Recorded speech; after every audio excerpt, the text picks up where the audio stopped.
somos todos expertos en el miedo, porque seguramente, no sé si a diario, pero en nuestras vidas pues nos toca momentos o incluso periodos de miedo, diferentes tipos de miedo. Entonces, de alguna manera somos todos expertos en el miedo. En sí, la experiencia del miedo no es nada agradable, ¿verdad? Te sudan las palmas de las manos, te empiezas a temblar, te reseca la garganta, pues te quedas sin palabras.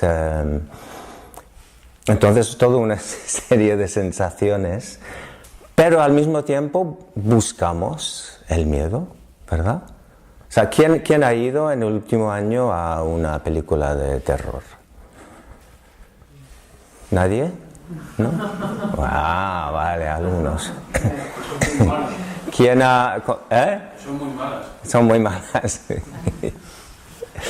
Pero bueno, o sea, tienen muchísimo éxito, ¿no? Mucho atractivo, porque van miles y miles de personas, ¿no?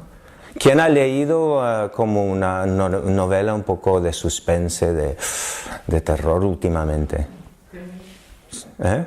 Últimamente no, pero tiempos así. Ajá. Pues entonces esa es mi pregunta. ¿Por qué de alguna manera lo que nos da miedo también nos fascina? ¿Vale? Esa es un poco la pregunta sobre la cual voy a basar estas reflexiones. Entonces, terror viene de terreo, ¿vale? Terreo, que es una palabra en latín, que significa temblar.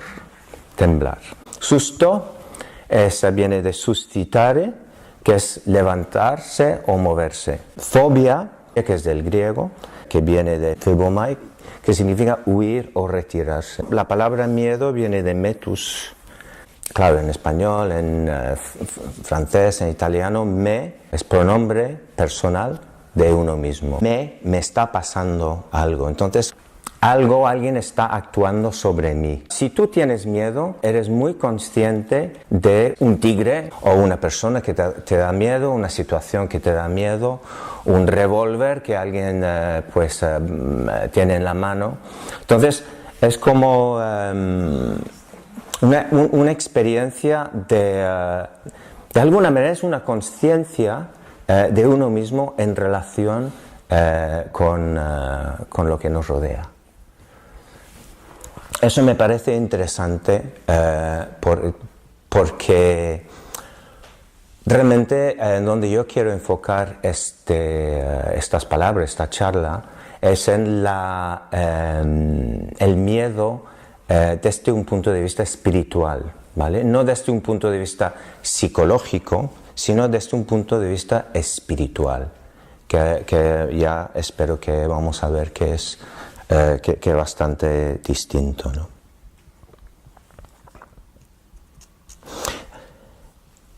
Vale. Los psicólogos, hablando de psicología, para aclararnos un poco, porque claro, miedo es muy amplio, ¿no? Son muchas experiencias, nos referimos a muchas experiencias, pero los psicólogos básicamente hablan de miedo funcional y miedo disfuncional, ¿vale? El miedo funcional es aquel miedo que realmente es una cuestión de sobrevivencia. A veces estamos en situaciones en las que pues peligra nuestras vidas, entonces nos sacamos cuanto antes, y ese famoso mecanismo lucha o huida, ¿sí? De donde vienen todos esos síntomas fisiológicos que he nombrado antes, pues realmente pues son síntomas de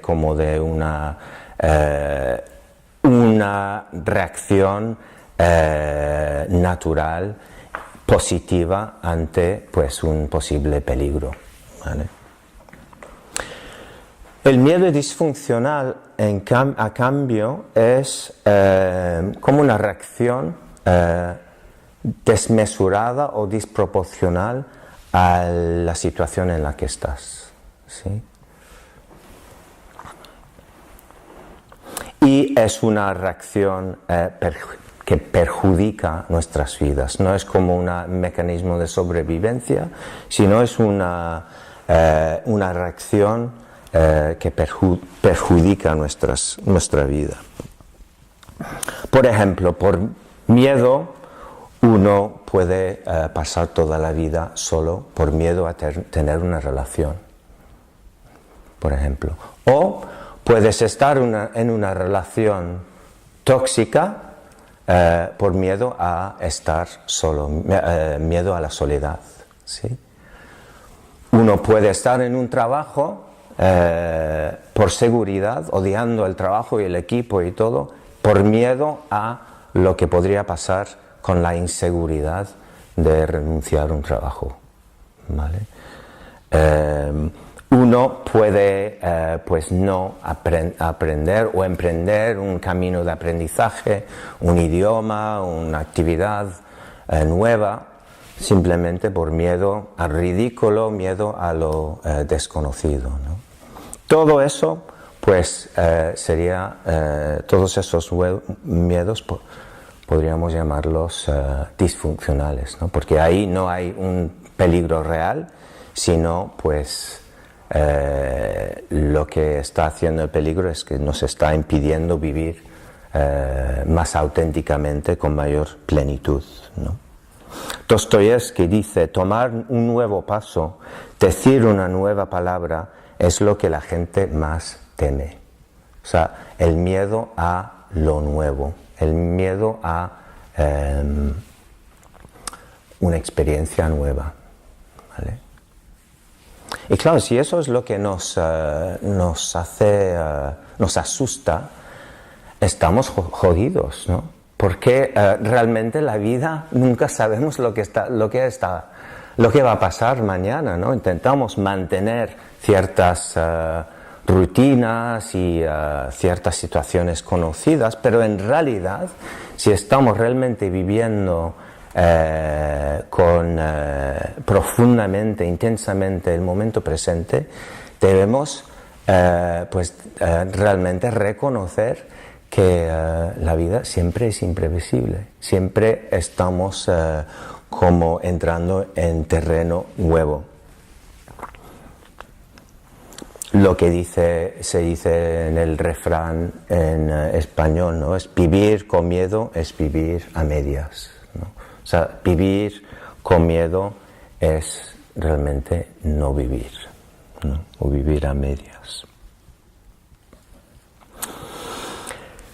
Dicho eso, el miedo desde un punto de vista espiritual tiene un papel muy, muy importante. Es imprescindible pasar por el miedo en la vida espiritual. Incluso es una tradición larga, milenaria, seguramente una tradición en la India en la que los monjes o los ermitaños o los practicantes budistas iban a los campos de incineración. Ahí pues sigue pasando, se queman los cadáveres, ¿no? Entonces al aire libre en piras funerarias. Entonces son lugares terroríficos, ¿no? Están un poco en las afueras del pueblo. Y ahí van todo tipo de animales pues a buscar los restos, ¿no? Entonces ahí iban algunos practicantes budistas justamente para enfrentarse a sus propios miedos, ¿no? Como era todo una práctica espiritual. Y obviamente pues llegaban los lobos, los tigres, las aves de carroña, etc.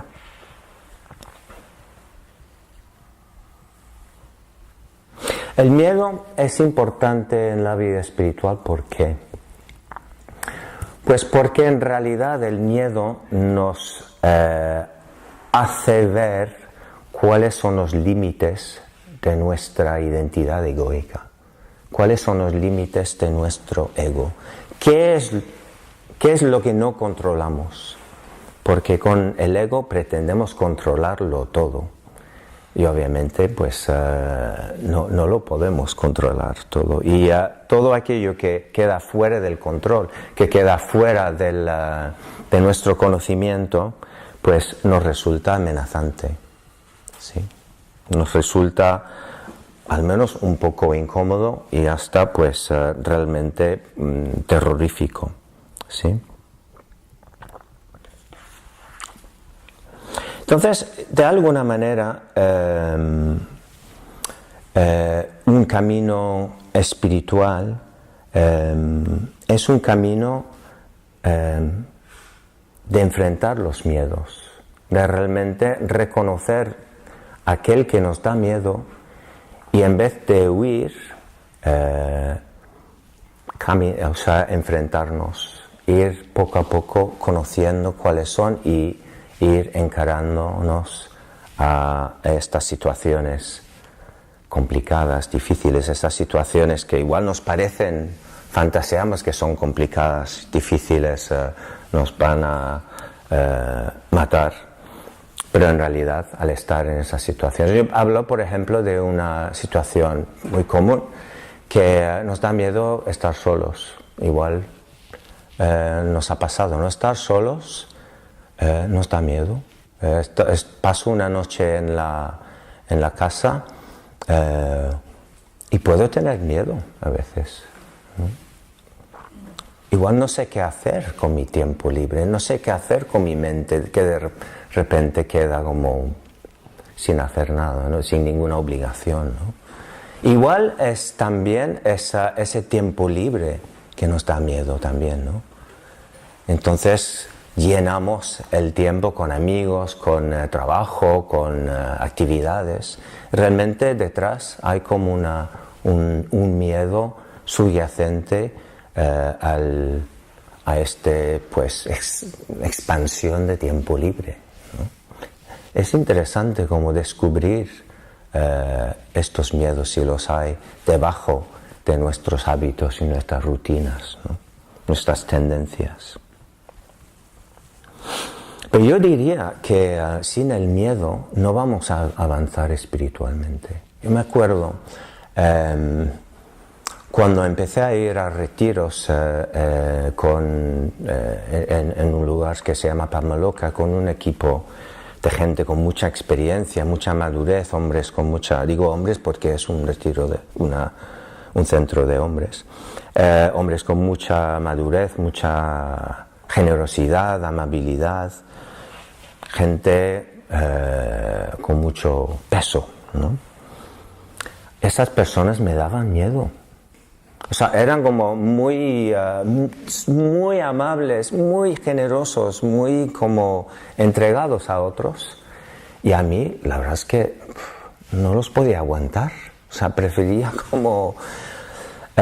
¿por qué? Porque de alguna manera su forma de ser, forma de estar en el mundo, retaba mi propia forma de estar en el mundo, igual más mezquina, más pequeña, más... Entonces me hacían ver, por un lado, pues lo mucho que yo tenía que aprender, y a la vez reconozco que también me mostraban a dónde yo podría ir. Podrían servir de ejemplos, ¿no? Pero la respuesta inicial era de miedo.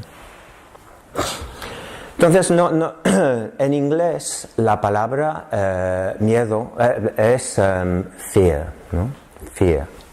Es interesante porque, volviendo a la etimología, fear y revere o reverenciar en castellano tienen la misma raíz, que es muy interesante porque fear es como el miedo, pero reverenciar es relacionarse con algo más noble, quizás más bello, más grandioso que nosotros. Y en vez de darnos miedo, somos capaces de admirarnos de ello, ¿no? Entonces es interesante cómo el miedo puede, como etimológicamente, puede relacionarse con reverencia, con venerar, ¿no? Y eso creo que es lo que yo fui capaz de hacer con estos personajes que yo conocí en el centro de retiros aquel. Fui capaz de transformar mi miedo, no huí, sino me quedé ahí y empecé a sentir devoción, reverencia, respeto a esas personas. Y me di cuenta que sí podría aprender muchísimo de ellos, ¿no? Entonces, Rilke, el poeta famoso alemán, habla de la relación entre el terror y la belleza. Y eso es un poco de lo que estamos hablando, ¿no? Lo que podría resultar como una amenaza al ego para nuestro potencial, nuestras aspiraciones espirituales,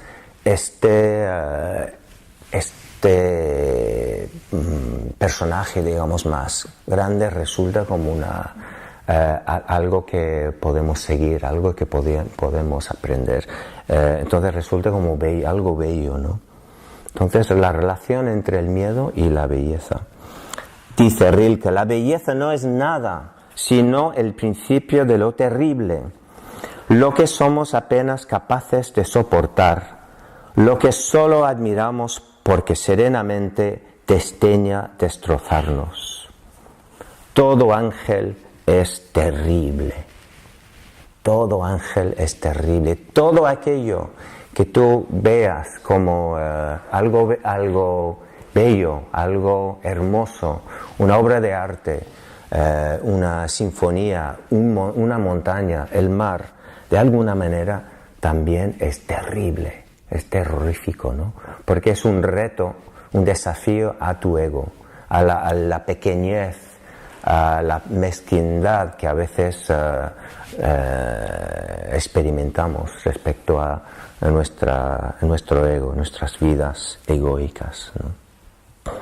Entonces, realmente para crecer, para desarrollarnos como seres humanos, como seres espirituales, tenemos que enfrentarnos, como he dicho antes, a sus propios miedos, a nuestros propios miedos, ¿no?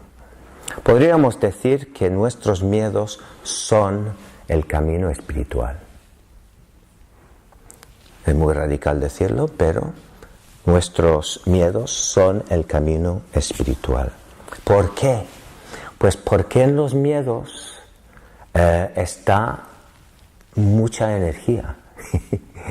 Por eso nos fascinan, creo yo, las películas de terror. Porque tocamos en un lugar, en una butaca en el cine, ¿no? Entonces, y con las palomitas para asegurarnos y la Fanta de limón o Coca-Cola para como, ¿no?, asegurarnos de que esté todo bien. Pero estamos tocando energías porque el subidón de la adrenalina cuando el monstruo, el asesino en serie aparece y está a punto de matarle a su tercera víctima, ¿no? Nos encanta eso y nos da miedo. ¿Por qué? Pues esa energía pocas veces en la cotidianidad, en el día a día, pocas veces tocamos estas energías. Entonces al menos viendo una serie podemos como ser conscientes o acceder a estas energías, ¿no? Y claro, todo en la vida espiritual tiene que ver con el acceder a nuestras energías más profundas, ¿no? A todas nuestras energías. Uno de esos monjes, esos practicantes budistas a los que yo aludía antes, se llamaba Padmasambhava, ¿vale? Él pasó muchos años en campos de incineración, según la tradición, para enfrentarse a sus propios miedos. Y curiosamente, también siempre en la tradición dice que estaba rodeado constantemente de de dakinis, figuras femeninas desnudas. Si habéis visto algunas imágenes, son fantásticas esas imágenes, completamente libres, bailando en el cielo con colores, un rojo subido, ¿no? Entonces llenas de pasión, llenas de libertad. Y lo que realmente representa, lo que simboliza esta imagen, estas figuras, es la liberación de todas aquellas energías que están bloqueadas por el miedo. Entonces, el resultado de realmente enfrentarnos al miedo, de encaminarnos hacia el no miedo, digamos, el resultado es una gran liberación de energía. Y esa gran liberación de energía es representada por las dakinis. Si tenéis la oportunidad de googlearlo, pues...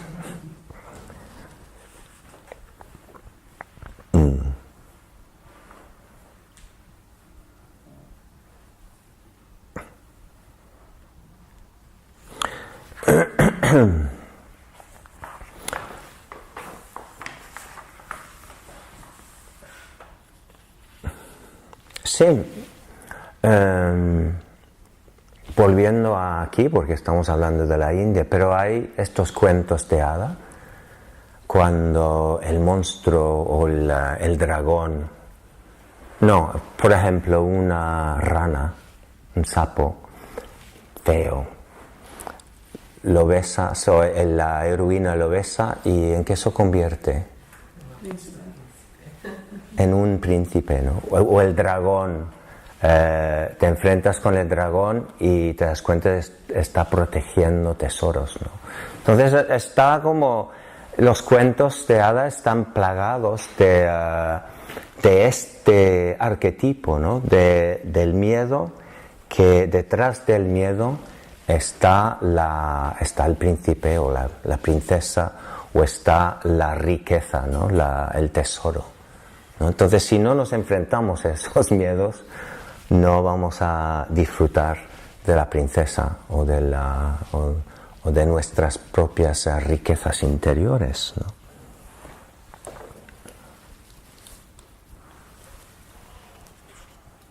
Por ejemplo, creo que va por ahí también esa famosa cita de, gente cree que es de Nelson Mandela, pero es de Marianne Williamson, ¿no? Que dice, lo que más miedo nos da no es nuestra sombra, sino nuestra luz.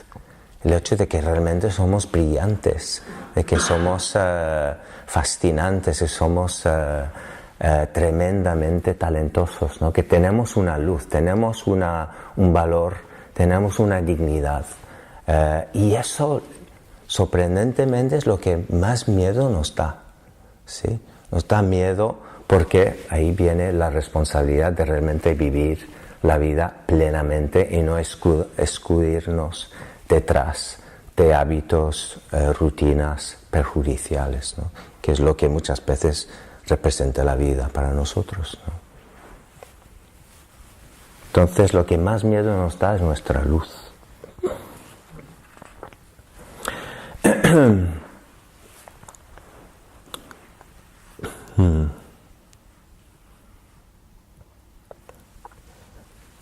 Sí, en el Bardo Todo, también de la tradición tibetana, dice que tus propios miedos son tus proyecciones, tus fantasías mentales.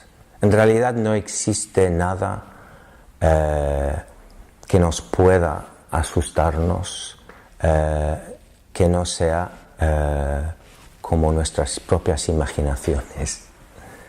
Eso es lo que realmente es el kit de la cuestión, ¿no? O sea, todo aquello que nos da miedo son fantasías, son proyecciones, son cosas de la mente.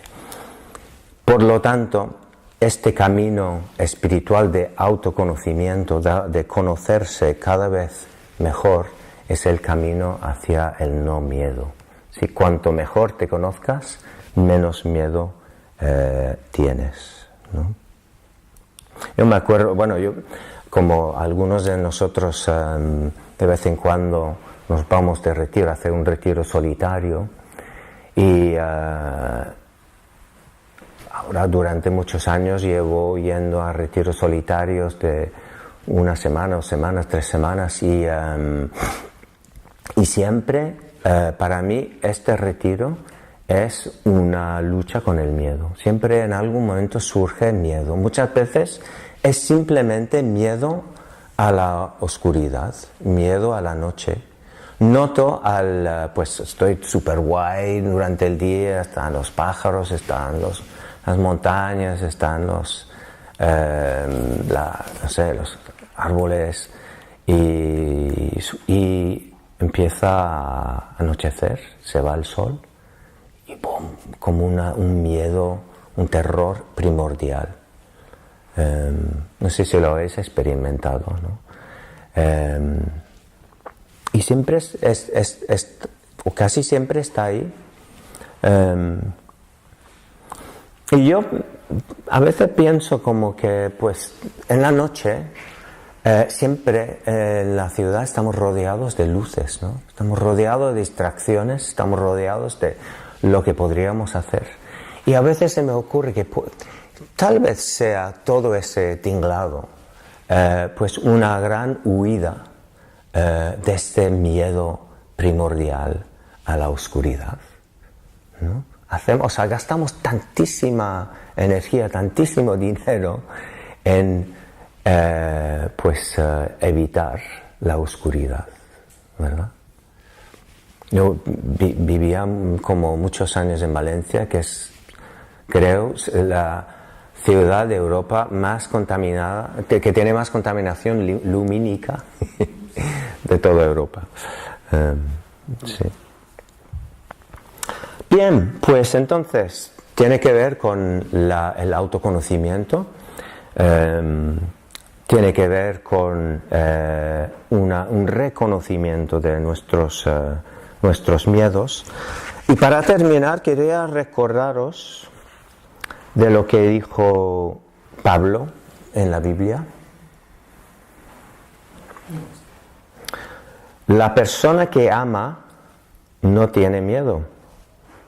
Donde hay amor, no hay temor. Al contrario, el verdadero amor quita el miedo. Y es verdad. O sea, y me pregunto por qué.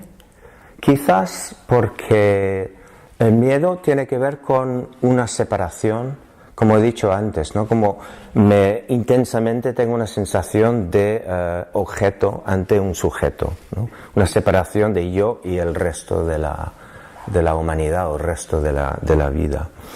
Y realmente el amor o meta, cuando hablamos de meta aquí en la tradición budista, es al contrario, es como un movimiento de conexión o de empatía hacia otros, ¿no?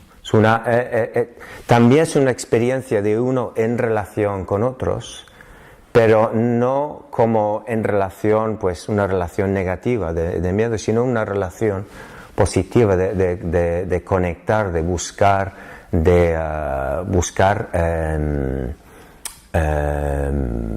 algo en común con otro, ¿no? Entonces, igual no nos sorprende mucho pues escuchar que realmente, bueno, lo que dice Pablo, que el miedo es una ausencia de amor, y el camino del amor, el camino de hacer día tras día la práctica de Metavavana es una manera de vencer el miedo, ¿no? Entonces, yo he hablado un poquito de algo de mi experiencia. Y realmente os animo a preguntaros en la intimidad de vuestras casas, vuestra soledad, cuáles, y siendo muy honestos con vosotros mismos, cuáles son tus miedos, ¿no? ¿Qué es lo que te hace temblar, ¿no? ¿A dónde tienes que ir? ¿Qué miedos tienes que encarar? ¿Qué personas? Igual hay personas en tu vida que te dan miedo, ¿no? Entonces, buscando estas preguntas, preguntándoselas, podría ser muy útil, muy provechoso, ¿no? Para ver a dónde te va a llevar tu camino de introspección, tu camino interior, ¿no?